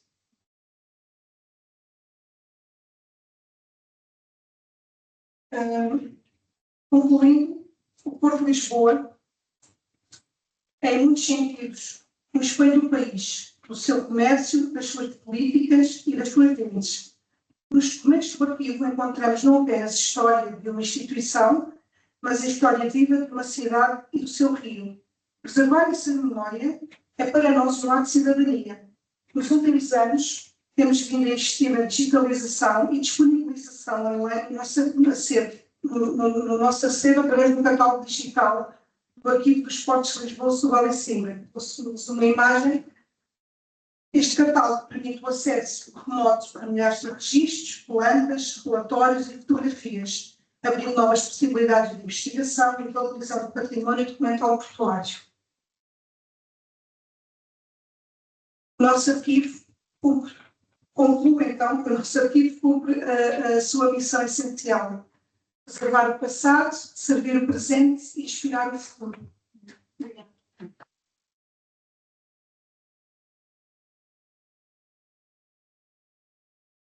Obrigada por nos ter doado e aberto as portas do arquivo, que nos suscitam cada vez mais uma disponibilidade para intensificar a investigação e o conhecimento. Portanto, achei muito importante, tal como essa do arquivo como espelho do país.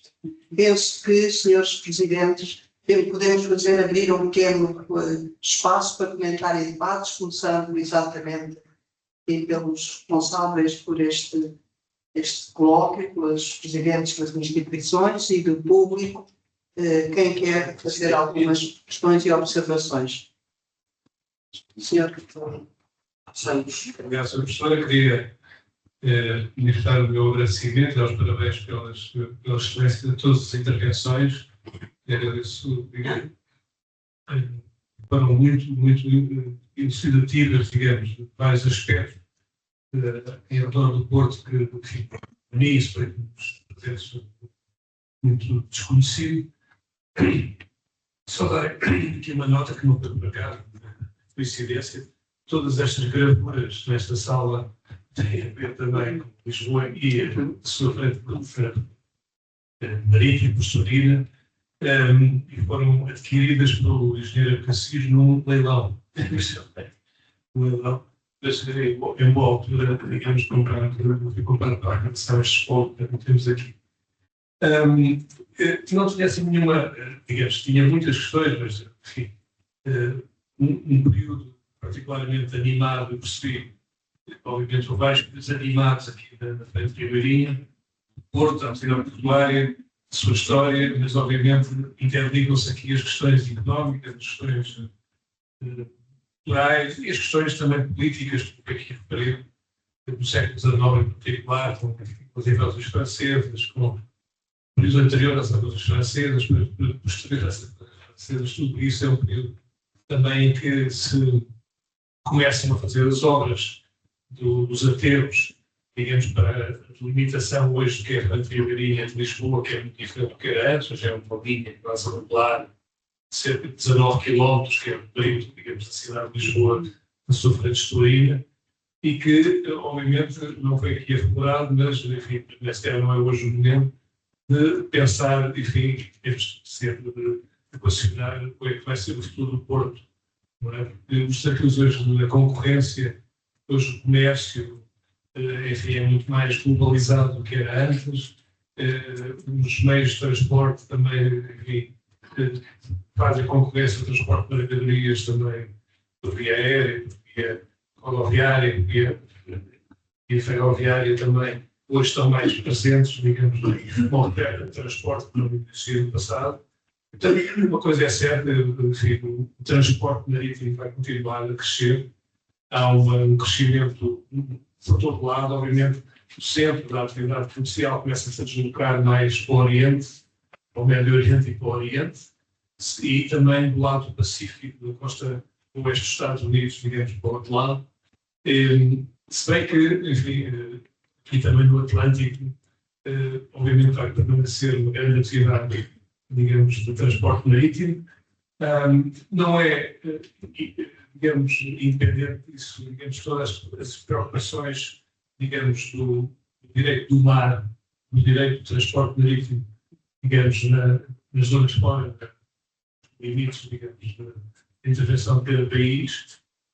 E, portanto, há um desafio também, francamente, digamos, ambiental, que muitos operadores já incorporaram, que tem a ver com a poluição, e é um tema que ainda hoje muitas pessoas protestam, especialmente com os navios de cruzeiro, que não desligam os seus motores, ou a má qualidade dos combustíveis que são utilizados no transporte marítimo.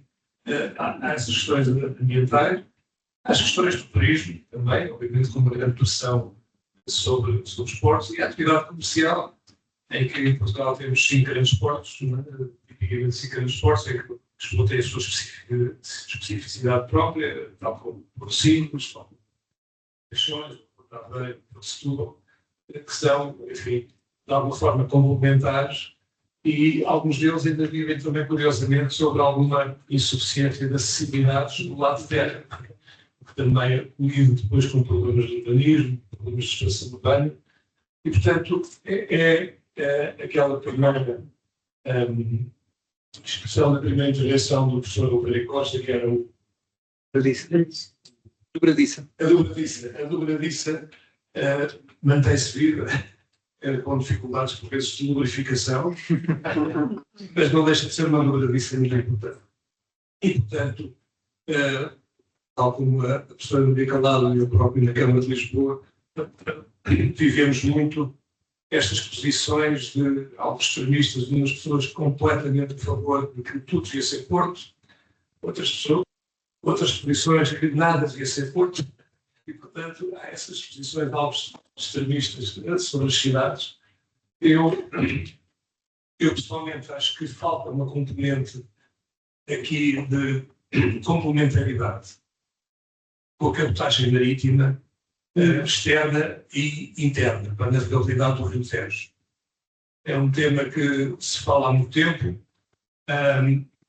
Existe uma prioridade a nível das políticas europeias sobre justamente a cabotagem marítima e a navegabilidade dos rios, que está consagrado desde logo no livro branco do ambiente, que remete depois também à política de transportes, em que eu vejo em Portugal um grande potencial da complementaridade do Porto de Lisboa na navegabilidade do rio, diria pelo menos até Abrantes. E Abrantes era o centro, nos tempos, de distribuição do que era os produtos mais agrícolas ou florestais que vinham das beiras, digamos assim, porque Abrantes está num ponto muito curioso, está quase num vértice entre a Extremadura, as beiras e o Alentejo. E era o ponto de drenagem desses produtos para o Porto de Lisboa. e, em sentido contrário, era o ponto de chegada dos produtos manufaturados ou de matéria-prima já trabalhada, justamente para o interior do país.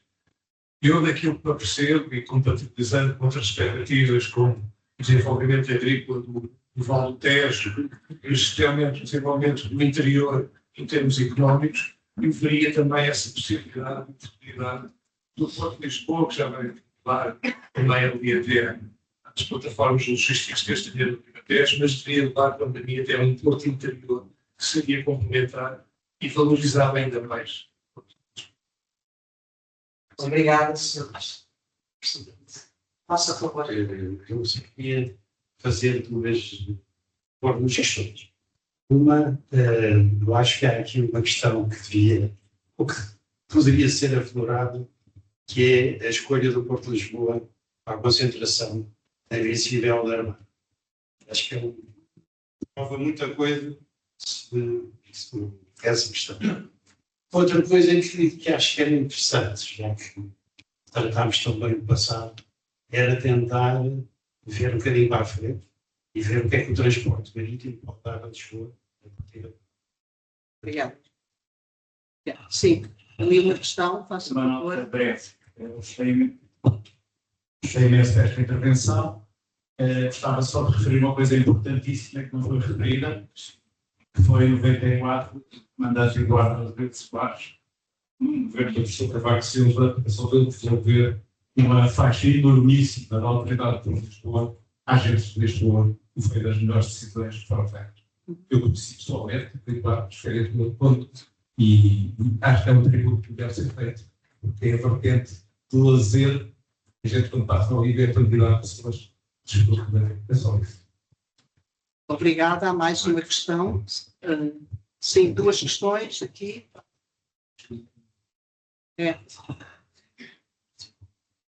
Olá, boa tarde.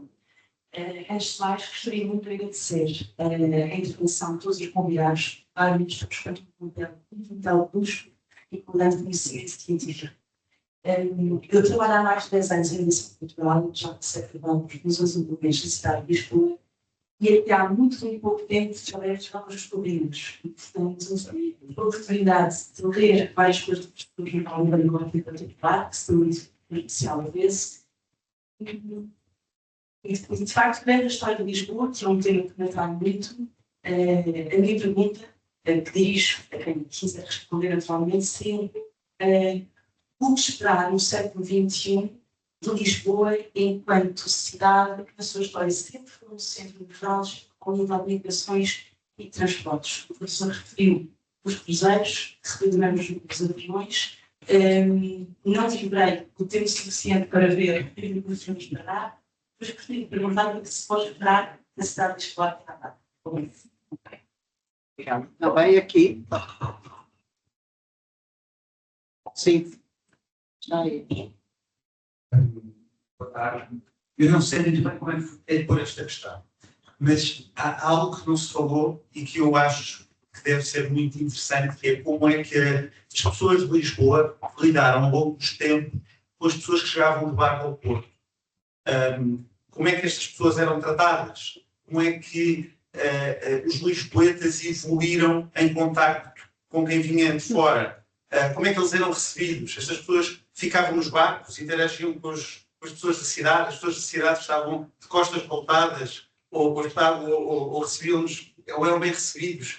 Como é que, ao longo dos tempos, esta gente que chega de barco, e que eram muitos, lidavam, ou pelo menos os lisboetas lidavam com eles?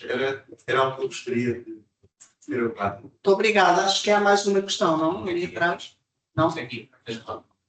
Sim. Obrigado por todas as intervenções, gostei de ouvir. Mas normalmente tenho uma questão. O meu pai também já desenvolveu um estudo nesta parte do Porto de Lisboa e sempre me questionei se na altura do que se desenvolveu os projetos para o aterro do Porto de Lisboa, se também se pensou numa alternativa portuária na parte da transferia e causa de vapor. Onde já existem bancos de areia naturais que facilitariam a entrada dos barcos cargueiros, etc. E que também deixariam de precisar de entrar no canal do Twitter com computadores, que é o que acontece hoje em dia, e se podemos esperar isso, e se podemos esperar essa ideia para o futuro, e até um desenvolvimento da ferrovia na zona de Trafaria, e pronto, acho que esse é a minha pergunta. Obrigada. Se não há mais questões, eu peço agora à mesa, pela ordem das suas intervenções, que comentem e que façam uma reflexão, uma breve reflexão final. Agradeço todos os comentários. Não tenho capacidade para responder a todos. Vou focar em 3 coisas que me parecem. Uma que eu posso responder, outras que posso pensar um bocadinho mal. Posso responder, em parte, àquilo que o Dr. Luís levantou a tua questão. É porque Lisboa, provavelmente, foi a capital fracassada do Filipe II. O Filipe II não só esteve cá, como fica. E só sai de Lisboa no momento em que tem que ir outra vez a Castelo e a Aragão, porque morreu o filho herdeiro e tem que fazer depois de fazer as cortes em Portugal para jurarem o Filipe III como herdeiro do trono, tem que ir a Castelo e a Aragão. Não pode-se garantir, nós não podemos poder mostrar o que teria sido, não temos a certeza, não podemos acertar se os que iam fixar em Lisboa de vez. Do ponto de vista daquilo que é o seu império que surgiu naquela altura, do ponto de vista ultramarino, era o sítio ideal. Mas tendo em conta todos os interesses europeus que eles também têm, aí lá está ficado periférico, porque os seus interesses são na parte mediterrânea, com o Nápoles, com o Milanato, mesmo os Países Baixos, na altura, Lisboa, mas como estão territórios pela Europa, também era complicado permanecer aqui em Lisboa. Mas a Invisível Armada ajuda a saber porque, quer dizer, não viu no sítio de melhor qualidade para se agrupar, para se abastecer-se e partir, e não só pela proximidade já em relação ao alto da expedição, mas também pelas características. Uma das coisas que eu acho mais extraordinário no Porto de Lisboa, tanto como se disse bem, o início dos conventos é em Lagos, não é? Mas depois, assim como o Fernando Henrique morre, o Dom Afonso V começa a interferir e passa a sair de Lisboa. E vai crescer, e vai crescer, e vai crescer. Aquilo que se pede a Lisboa, e eu espero que esteja cada vez mais, e nunca houve. Já houve casos em que as armadas têm dificuldade em sair por não haver pessoas, mas nunca se disse que era por falta de faranos, por falta de chouriço ou por falta de cordas. Ou seja, a parte dos abastecimentos e as armadas crescem, porque são de facto, depois passam. Chegam ali, uma só armada, às vezes 10 navios, 15 navios, 3 mil homens, é preciso levar comida para esta gente toda, além das armas e das mercadorias. E, portanto, de facto, o estuário do Tejo tem a ver com uma coisa que a Leonor também disse, que eu estava a dizer nas vossas questões. Que é, de facto, eu acho que estamos por isso muito bem no livro dela sobre o Porto de Lisboa, do século XVI, que é uma das coisas que eu mais insisto sempre com os meus alunos, remetendo para o livro dela, é a maneira como Lisboa é, de facto, a expressão de uma capilaridade que vai até a nível do Douro, posto ao nível do Cisal, não é? Das velas, do lindo para as velas. Portanto, todo o país é comparticipante daquilo que depois está de Lisboa. Não é Lisboa e o resto é paisagem, não é Lisboa, é a cabeça de uma entidade que é completa. As coisas que foi não é pena. Portanto, isto é aquilo que me parece que realmente era o sítio ideal para sair. Em relação à Trafaria, só uma nota, o Porto de Lisboa engana muito. A Trafaria não deve ser nunca solução para nada, porque toda aquela zona do Gil e a Trafaria são bancos de areia onde naufragaram muitos navios. Temos lá uma nova ilha para explorar a ilha que está lá. Vi uma vez, por sorte, nos aqueles barcos no meu centro, mergulharam um dia, iam ver um navio e um dia o mar tinha levado a areia e estava por baixo uma nova ilha, provavelmente no 625, naufragada em 625, quando lá voltaram já não ouviram outra vez. Portanto, aqui é um sítio terrível e, portanto, só se consegue entrar no Tejo, de facto, entre o Gil e São Julião da Barra. E, portanto, aquela parte da Trafaria tem muitas dificuldades de ser utilizável por estes navios porque não se consegue entrar diretamente. Pelo contrário, aquilo é impossível. Portanto, provavelmente isso dá a perceber o que é que tem acontecido ao longo deste tempo todo. Eu estou no futuro de Lisboa, aí não consigo fazer previsões. Consegue-se prever o que é que poderia ter sido Lisboa como capital dos Áustria, mas o que é que dá a ser Lisboa? Agora, o que nós vamos a perceber é que o mundo vai mudando e o papel de Lisboa não muda. Então, eu dou só como exemplo uma coisa muito curiosa. Quando se organizou na Europa a primeira reunião mundial de clubes de automóvel, uma banalidade, mas todos os que vinham, todos os representantes de clubes de automóvel, na primeira década do século XX, que vinham da América, juntaram-se todos em Lisboa para ir para o Espavinho. E, portanto, só mostrar como, para a pessoa que me está a ver o que é Lisboa, mesmo como científico da potência neutral, há um dia, já não sei quanto tempo é que foi, mas foi muito emblemático de Lisboa. Foi o dia que a Greta Thunberg veio autoritar a nação de barco, não sei se ainda agora já continua o cenário de avião, mas já não, mas já aprendeu a dar a nação de barco, ela foi às Nações Unidas e depois veio para a Europa para ir a uma missão em Madrid. E onde ela aterrou foi em Lisboa, no mesmo dia, precisamente, em que no Hotel Ritz, os representantes do país de Israel e outros representantes de outros palestinianos estavam em negociações secretas. Portanto, as duas coisas a acontecerem no mesmo dia são muito significativas do que é a versatilidade de Lisboa como ponto de encadeamento não só de rotas, mas também um ponto neutral onde as pessoas se encontram, como se encontraram tantas vezes, sobretudo na Segunda Guerra Mundial. Então, e pronto, não, mas, portanto, não é. A história mostra que até agora, o mais comum no mundo, Lisboa não muda. Mesmo com os aviões. E porque isso é uma coisa que eu conheci, que é fascinante. Faz uma experiência olhar para a vossa volta quando andarem num avião da TAP e terem a voltar para Lisboa. Porque vão-se perceber que uma parte significativa das pessoas que estão à vossa volta não vão ficar em Lisboa, nem vão ficar na Europa. Se estamos a chegar a Lisboa vindo da Europa e não vão, e vêm de outros continentes para ir para outros sítios da Europa através de Lisboa, caso as viagens sejam vindas de qualquer fundo do resto do mundo.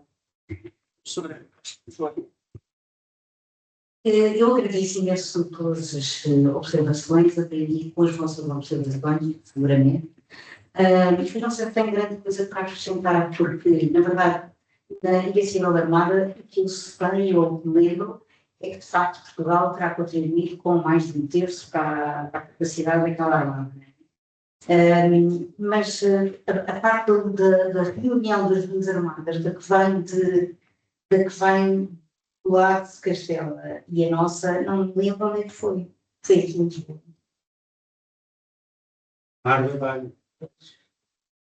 Talvez por razões de facilidade da navegação diretamente para a maneira como eu abordar a entrada mas é uma boa questão. Quanto à integração destas diversidades culturais que estavam em Lisboa, quer dizer, a parte pictórica dessa integração levanta-nos, enfim, a ideia de que tudo é fácil, não é? Sugere que é tudo fácil, mas eu diria que não há, que eu conheça, grandes manifestações na documentação de conflitos, na integração de comunidades que estão organizadas, comunidades estrangeiras. E a população escrava sabemos que existe e vive permanentemente, portanto, essa população está integrada porque é escrava, e os estrangeiros em Lisboa têm as suas feitorias organizadas e supostamente têm as suas estalagens e locais próprios onde estão, nomeadamente este exemplo das importações que este João Brandão quantifica, diz que estas têm a ver com as pousadas onde estão alemães e flamencos. Portanto, se ver, existem espaços particulares na cidade, onde eles têm as suas comunidades organizadas, alguns em torno de igreja, nomeadamente os italianos, em torno da igreja de Loreto, e há comunidades estrangeiras que estão, de facto, elas próprias estudar, não é bem um consulado, mas pode ser entendido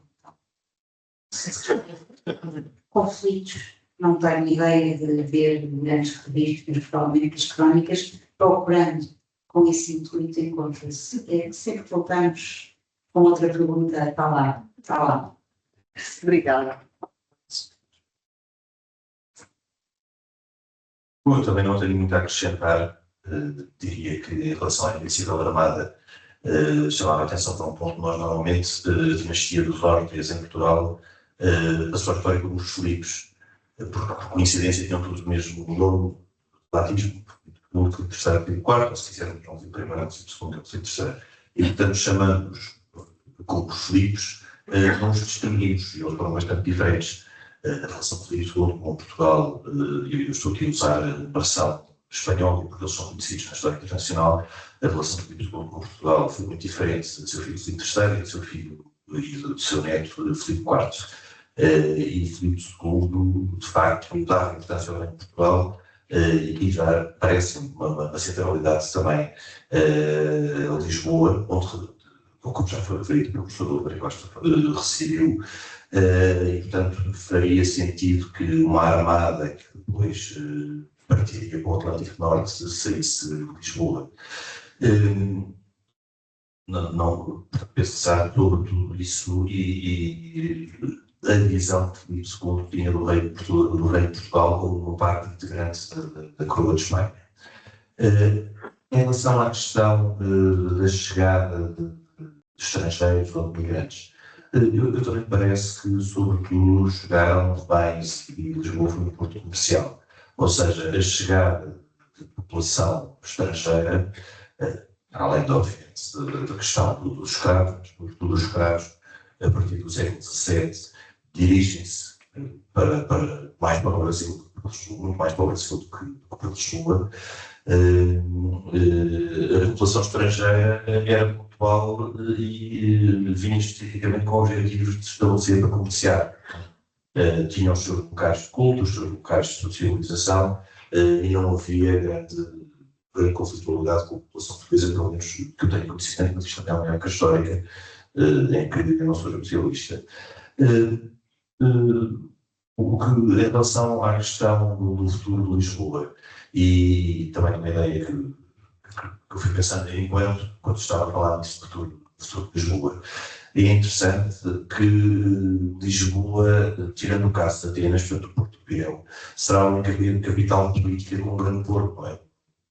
Não sei se estarei errado, se estará a apoiar alguma, mas no caso de Roterdão, capital em Haia, no caso dos grandes portos europeus, a capital política não coincide com o grande porto. Atenas será o caso, com todas as diferenças que tem para Lisboa, mais parecido com o Porto do Pireu a Lisboa. Portanto, não sei até, e pergunto, se haverá algum estudo comparativo ou alguma base que se possa avaliar o que se passa em Atenas e a forma como Atenas se organiza como capital política e como ponto bastante próximo, e que possam ser tiradas algumas notas interessantes também para o futuro do Porto de Lisboa. É uma pergunta que coloco, que me surgiu agora enquanto se estava a falar. Não tenho qualquer... E a desvantagem, hoje em dia nós estamos tão habituados a ir confirmar as coisas ao telemóvel, eu estou aqui sem rede, portanto não consegui fazer. Portanto, não foi assim, nem um tiro assim um bocadinho no escuro, não sei se isso é alguma coisa muito parabólica, mas era as notas que estava a deixar. Muito obrigada. Senhora responsável pelo importantíssimo. Queria dar só aqui também duas notas. Quanto aos estudos que referi do vapor, nós temos no nosso arquivo vários estudos, nomeadamente estes, e poderá sempre consultar estes estudos e outros sobre a navegação e pode investigar todas estas questões. Quanto aqui ao embarque e desembarque, eu vou falar de uma história mais recente. Porto, desde 1907, não é? E conheço através das imagens, das fotografias e dos filmes que quem viajava, quem embarcava e desembarcava no Porto de Lisboa, por norma não eram cruzeiristas, eram pessoas que, pronto, tinham que ir para as colónias, porque tinham que fugir da guerra e na altura não havia aeroporto. O aeroporto foi muito depois e era uma forma de fugir da Europa, era através do nosso porto. E acabava sempre, quando vinham das colónias, acabava sempre por, pelo menos nas imagens que tenho, com uma grande alegria, isto numa ótica de uma história mais recente, que não vou atrever a falar de história, mas o que eu conheço e o que vejo nas imagens é isso que posso acrescentar. Muito obrigada. Penso que tivemos uma reflexão muito produtiva. Provavelmente vamos com mais questões ainda, porque se abriram novas pistas. É importante a reflexão sobre a contemporaneidade, a problemática que temos do Porto nas diversas dimensões de cidade e do país, mas é importante conhecer também as novas abordagens históricas, novas perspectivas, que são muito importantes. Para mim foi um momento de reflexão e de aprendizagem, que muito agradeço. Ficaram aqui muitas linhas de trabalho, de investigação, de questões. Lembrava uma última, não é uma última, mas é uma delas, que é a importância que o Porto de Lisboa teve sempre na identidade da cidade, através dos textos e reflexões utópicas sobre Lisboa, nomeadamente os que conheço melhor, são do século XIX e princípio do século XX, quer nessas reflexões utópicas, Lisboa é sempre o maior porto, com muitas ilustrações, muitas vezes, é o maior porto do mundo, mas também na ficção literária que perdura até os nossos dias, que tem uma importância enorme, que muitas vezes não nos apercebemos e que esses novos olhares nos trazem. Portanto, muitíssimo obrigada a todos e muito pessoalmente pela oportunidade que me deram de estar aqui com todos vós e de aprender e de tomar novas intervenções. Obrigada.